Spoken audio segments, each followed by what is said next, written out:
لا اکراہ فی الدین۔ بعض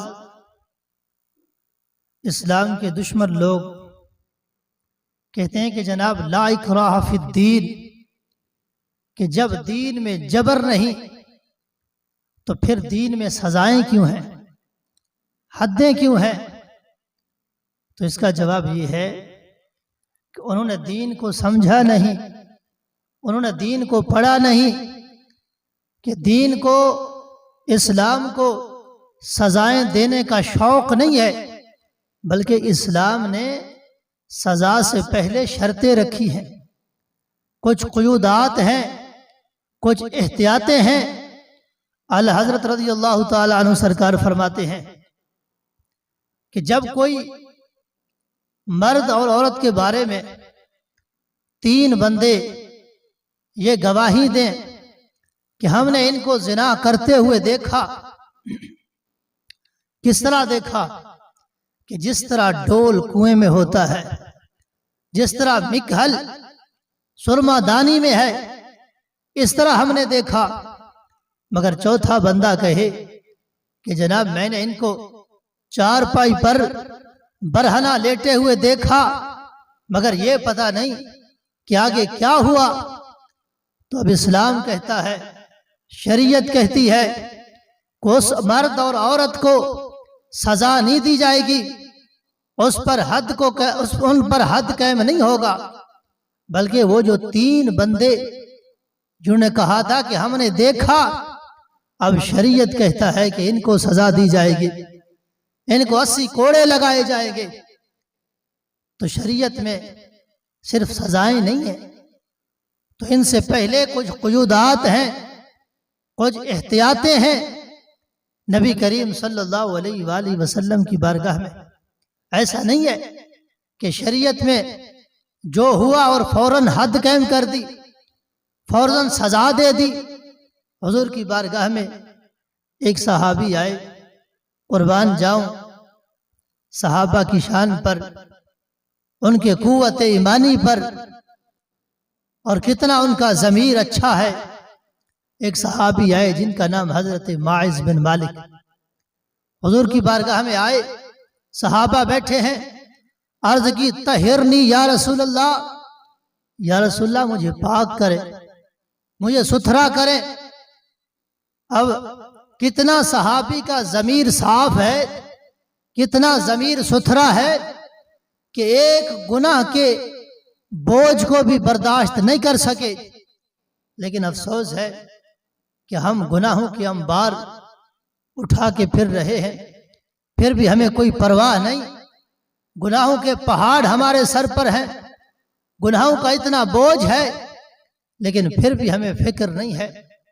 مگر صحابی رسول ہیں، ایک گناہ کے بوجھ کو بھی نہیں اٹھا سکے۔ حضور کی بارگاہ میں عرض کی یا رسول اللہ میرے اوپر حد قائم کریں، میں زنا کر کے آیا ہوں۔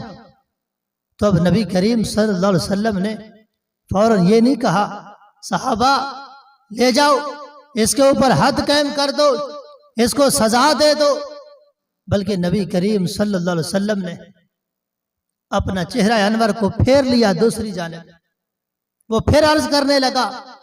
جب 3 مرتبہ اس نے اقرار کیا تو حضور صلی اللہ علیہ وسلم نے فرمایا صحابہ اس کے منہ کو سونگھو، اس کے منہ کو چیک کرو، شراب پی کے تو نہیں آیا، یہ نشے میں تو نہیں کہہ رہا۔ صحابہ ان کے منہ کو سونگھتے ہیں، چیک کرتے ہیں، عرض کرتے ہیں یا رسول اللہ منہ سے شراب کی کوئی بدبو نہیں۔ پھر نبی کریم صلی اللہ علیہ وسلم اس صحابی سے خود مخاطب ہوتے ہیں۔ حضور صلی اللہ علیہ وسلم کوشش کرتے ہیں کہ کسی طرح اپنے اقرار سے انکار کرے۔ تو حضور فرماتے ہیں اے معاذ ہو سکتا ہے تو نے اس عورت کو بوسہ دیا ہو سکتا ہے تو نے ہاتھ لگایا ہو سکتا ہے تو نے صرف اس کو چھوا ہو۔ تو وہ صحابی عرض کرتے ہیں یا رسول اللہ کچھ نہیں، میں نے جرم کیا۔ اتنی بار اقرار کرنے کے بعد حضور نے صحابہ سے فرمایا صحابہ اس کو لے جاؤ، اس کو سنگسار کرو۔ جب صحابہ لے گئے تو صحابہ نے جب اس کو پتھر مارنا شروع کیے، اس کے منہ پر جب 2-4 پتھر لگے، اس صحابی نے بھاگنے کی کوشش کی تو صحابہ نے اس کو بھاگنے نہ دیا۔ جب سنگسار کر لیا، حضور کی بارگاہ میں واپس آئے، صحابہ نے یہ معاملہ سنایا کہ یا رسول اللہ، جب ہم پتھر مارنے لگے تو وہ بھاگنے کی کوشش کر رہا تھا، تو حضور نے فرمایا اے صحابہ، تم اس کو چھوڑ دیتے، اس کو بھاگنے دیتے، ہو سکتا ہے کہ وہ انکار کرتا، کیونکہ گواہ تو تھے نہیں، اس نے خود اقرار کیا، اور جو اقرار کرے اس کو انکار کا حق ہوتا ہے کہ وہ انکار بھی کر سکتا ہے۔ تو حضور صلی اللہ علیہ وسلم نے فرمایا اس کو چھوڑ دیتے۔ تو اب اتنا کچھ کرنے کے بعد 3 دن جب گزرے یا 2 دن گزرے، حضور نے فرمایا اے میرے صحابہ جمع ہو جاؤ، استغفروا لماعز، فرمایا آج سارے جمع ہو جاؤ، حضرت ماعز کے لیے استغفار کرو۔ تو اسلام امن پسند مذہب ہے، اسلام ستھرا مذہب ہے، اسلام میں سزائیں اس لیے ہیں تاکہ جرائم نہ ہو۔ ہاتھ کاٹے جائیں گے تو چوری کوئی نہیں کرے گا، اگر سنگسار کیا جائے گا تو زنا کوئی نہیں کرے گا۔ یہ سزائیں، یہ حدیں، یہ جو ہیں جرائم کو روکنے کے لیے اسلام میں ہے۔ اسی طرح کا ایک اور واقعہ، حضور کی بارگاہ میں ایک عورت آئی، عرض کرنے لگی یا رسول اللہ، میں نے زنا کیا، مجھے پاک کریں، میرے اوپر حد قائم کریں۔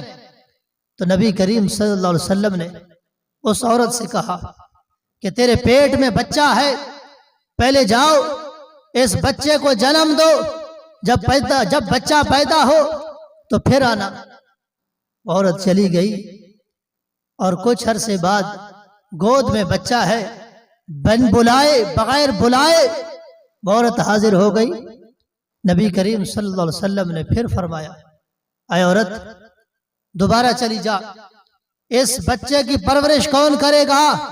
پہلے اس کی پرورش کر، اس کو کھلا، اس کو پلا، اس کو پال، جب یہ خود کھانے پینے کے قابل ہو جائے تو پھر آنا۔